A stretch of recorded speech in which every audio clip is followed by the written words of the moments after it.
नमस्कार दोस्तों। तो हमारी आज की कहानी का नाम है चालाक लोमड़ी और शेर की कहानी।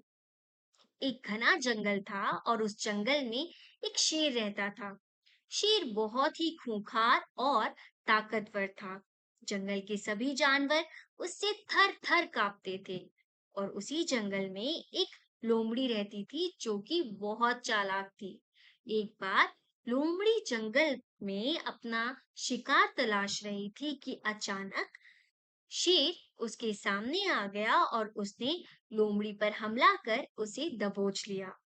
लोमड़ी ने जैसे तैसे अपने आप को संभाला और शेर से बोली, शेर भाई, मुझे इस जंगल में भगवान ने भेजा है और अगर तुमने मुझे मारा तो तुम्हें इसकी सजा भी मिलेगी।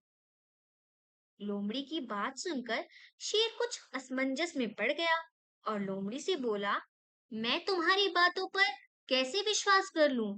और भला तुम्हें भगवान ने यहाँ क्यों भेजा है? लोमड़ी बोली, यह जंगल बहुत ही बड़ा है और इस जंगल में आपका राज है।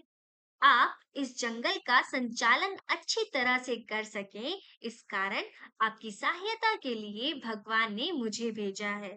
शेर बोला, हो सकता है तुम अपनी जान बचाने के लिए झूठ बोल रही हो। इस बात का क्या प्रमाण है कि तुम्हें भगवान ने ही भेजा है? लोमड़ी बोली, मैं एक लोमड़ी हूँ और जंगल के अधिकांश जानवर लोमड़ी से नहीं डरते, किंतु मुझे देखकर जंगल का बड़े से बड़ा जानवर भी भाग जाता है। अगर आपको यकीन ना हो तो आप मेरे पीछे पीछे आइए और खुद ही देख लीजिएगा। शेर लोमड़ी की बातों पर यकीन कर उसके पीछे पीछे चलने लगा और जैसे ही कोई जानवर मिलता वो लोमड़ी को देखकर भाग जाता।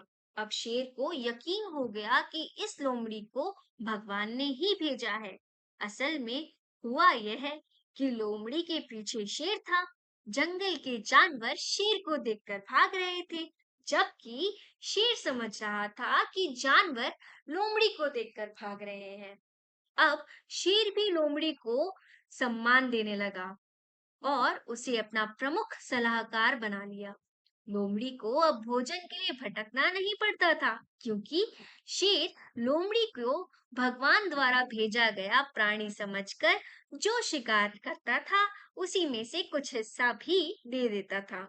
इस प्रकार लोमड़ी अपनी चालाकी से ना सिर्फ अपनी जान बचाई, अपितु शेर की सलाहकार बनकर आनंद पूर्वक जीवन यापन करने लगी।